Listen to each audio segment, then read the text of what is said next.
Hello guys, welcome back to my YouTube channel yes chem study a way of success. मैं हूं आपका educator Shiv Mishra और हमने मेरे प्यारे बच्चों समांतर क्रम संयोजन बता दिए हैं। श्रेणी क्रम संयोजन प्रतिरोधों का संयोजन में आप जो कमेंट किए थे कि सर बता दीजिए, देखिए आपके एग्जाम से रिलेटेड जितने भी पॉइंट बनेंगे ये आपका यस केम स्टडी पूरा का पूरा आपको पॉइंट बताएगा। आपको श्रेणी क्रम संयोजन बता दिए थे प्रतिरोधों का। आज का जो वीडियो होने वाला है वो हमारा समांतर क्रम संयोजन है। प्रतिरोधों का समांतर क्रम संयोजन कैसे किया जाता है, ठीक है ना। और इसका डायग्राम कभी कभी इसका दे देता है कि प्रूफ करने के लिए परिभाषा क्या होती है। कोई भी वहां पे कैसा भी अगर प्रश्न पूछ लिया तो आपको करके आना है, चाहे जैसे करके। और आपका टारगेट सीधा यही होना चाहिए, बाकी कुछ नहीं, इधर उधर नहीं, सीधा टारगेट अच्छा नंबर स्कोर करना। तो समांतर क्रम संयोजन कक्षा 10वीं का है, क्लास 10 साइंस का। तो समांतर क्रम में सभी प्रतिरोधों को इस प्रकार जोड़ा जाता है कि सभी प्रतिरोधों के पहले सिरे को एक बिंदु से तथा दूसरे सिरे को दूसरे बिंदु से जोड़ा जाता है। समझिएगा, प्रतिरोध का जो सिंबल होता है आपका कुछ इस प्रकार से होता है। मान लीजिए पहला प्रतिरोध हो गया और ये हमारा क्या है, दूसरा प्रतिरोध हो गया और ये हमारा क्या है, तीसरा प्रतिरोध। इसको बोलते हैं पहला प्रतिरोध R1, ये दूसरा प्रतिरोध R2, ये तीसरा प्रतिरोध R3। माना 3 प्रतिरोध हैं, तीनों प्रतिरोधों, देखिए इस समांतर क्रम में सभी प्रतिरोधों को इस प्रकार जोड़ा जाता है कि सभी के पहले सिरे को एक बिंदु से, इसका पहला सिरा, इसका पहला सिरा, इसका पहला सिरा, किसी केवल एक ही बिंदु से जोड़ेंगे, जोड़ दिए। और इस प्रतिरोध के दूसरे सिरे को किसी दूसरे ही बिंदु से जोड़ा जाता है। तो जहां पर इस प्रकार का संयोजन हो, उसे हम लोग समांतर क्रम संयोजन कहते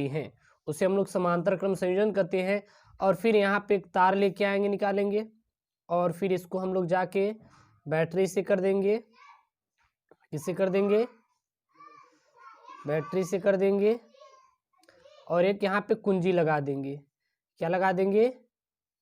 कुंजी लगा देंगे, ठीक है ना, ऑन ऑफ करने के लिए। ये पॉजिटिव या निगेटिव, ये ए बिंदु हो गया, ये हमारा क्या हो गया, बिंदु।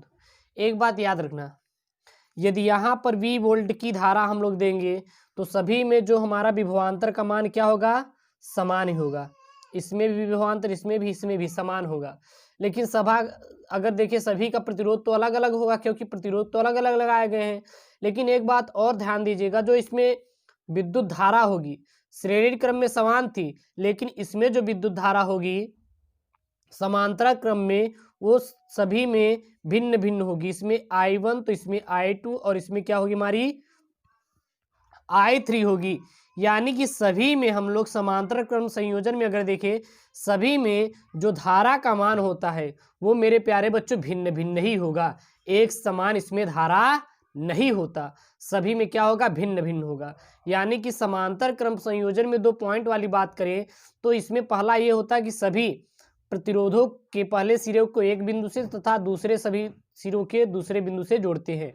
इसमें विद्युत धारा अलग अलग, लेकिन विभवांतर क्या होती है, समान होती है, ठीक है ना। नीचे आपका वही फिगर मैंने बना के रखा है। इस प्रकार के संयोजन में सभी प्रतिरोधों के सिरों के बीच विभवांतर का मान क्या होता है, आपका समान होता है। ओके, चलिए आगे देखते हैं। अब यहाँ पे मेरे प्यारे बच्चों, माना तीनों तारों का प्रतिरोध R1, R2, R3।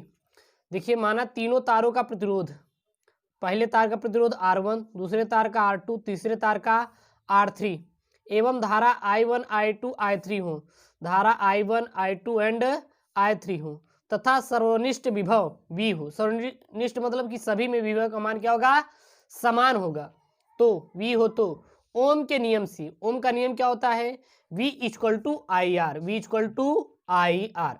अगर यहाँ पे I का मान निकालेंगे तो आई आर गुणा में है, किसमें है, गुणा में है। और जब यहाँ पे हम लोग I का मान निकाल लेंगे तो यहाँ पे R गुणा में किसमें जाएगा, भाग में, इसलिए I बराबर क्या हो जाएगा, V/R हो जाएगा। इसको इक्वेशन नंबर फर्स्ट बना लेंगे। ओके, फिर यहाँ पे अगर हम लोग देखें, ये हमारा पहला वाला तार है, फर्स्ट वाले तार जो यहाँ पे लगा गया है, पहले वाले तार के लिए तो यहाँ पे विभवांतर तो समान होगा। प्रतिरोध पहले तार के लिए R1 और विद्युत धारा I1, तो पहले तार के लिए लेंगे तो I1 equal to V upon R, क्योंकि I1 R1 अलग अलग होगा लेकिन V हमारा समान नहीं रहेगा, इसलिए तीनों में हमारा ये कॉमन पॉइंट मिलेगा, V आपका कॉमन ही रहेगा, याद रखिएगा।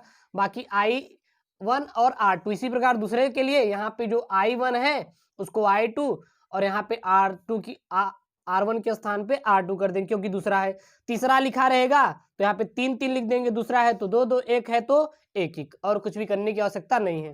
तो दूसरे तार के लिए कितना करेंगे हम लोग, I2 equal to V upon R2 और तीसरे प्रतिरोध के लिए क्या लेंगे हम लोग, पुनः समीकरण 1 से I3 equal to V upon R3 ले लेंगे। अब इसी प्रकार हम आगे कर लेंगे। अगर आप n प्रतिरोध लगाते हैं तो आप इसको यहाँ पे IN और वी अपान RN कर देंगे।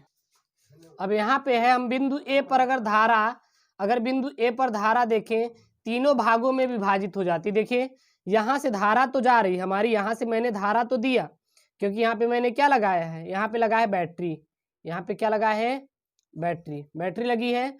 तो बैटरी से अगर यहाँ पे धारा निकली तो तीनों तारों में जाएगी, इसीलिए यहाँ पे धारा क्या हो जाएगा, I1 हो जाएगा, यहाँ पे क्या हो जाएगा, I2 हो जाएगा और यहाँ पे क्या हो जाएगा, I3 हो जाएगा। ठीक है, यहाँ पे तीनों में क्या हो जाएगा, अलग अलग। तो अतः हम कह सकते हैं, ये बताइए अगर यहाँ पे आई जाएगा बढ़ जाएगा तो जितना यहाँ पे होगा तीनों को जोड़ने पे आएगा कि नहीं, जितना इन तीनों का होगा उतने ये अकेला प्रेशर दे के निकालेगा, जाहिर सी बात है निकाल लेगा चाहे जैसे करके, ठीक है ना। तो अतः I बराबर क्या हो जाएगा, I1 plus I2 plus I3 हो जाएगा। ये क्या होगा, समीकरण 5 बन गया। अब I1 I2 I3 का मान समीकरण 5 में हम लोग रख देंगे, यानी समीकरण 5 में I1 I2 I3 का मान रखने पर तो क्या हो जाएगा, I बराबर V upon R1 plus V upon R2 plus V upon R3 हो जाएगा। अब क्या लेंगे, V में तीनों में कॉमन है तो तीनों का मैंने V निकाल लिया। जब तीनों में से V निकाल लेंगे तो यहाँ पे क्या बचेगा, 1 बचेगा, 1 upon R1 plus 1 upon R2 plus 1 upon R3। अब देखिए V किस में है, V है गुणा में, किसमें, यहाँ पे गुणा में, किसमें चला जाएगा, भाग में। जब ये V भाग में चला जाएगा तो I upon V equal to क्या हो जाएगा, 1 upon R1 plus 1 upon R2 plus 1 upon R3।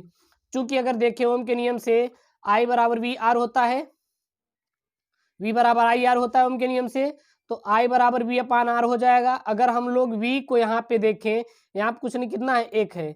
V अभी यहाँ पे किसमें है, गुणा में है, किसमें चला जाएगा, भाग में चला जाएगा। तो 1 अपान R बराबर I अपान V हो गया। ओके, और फिर अगर हम लोग देखेंगे तो I अपान V के स्थान पे क्या लिख सकते हैं, 1 अपान R लिख सकते हैं।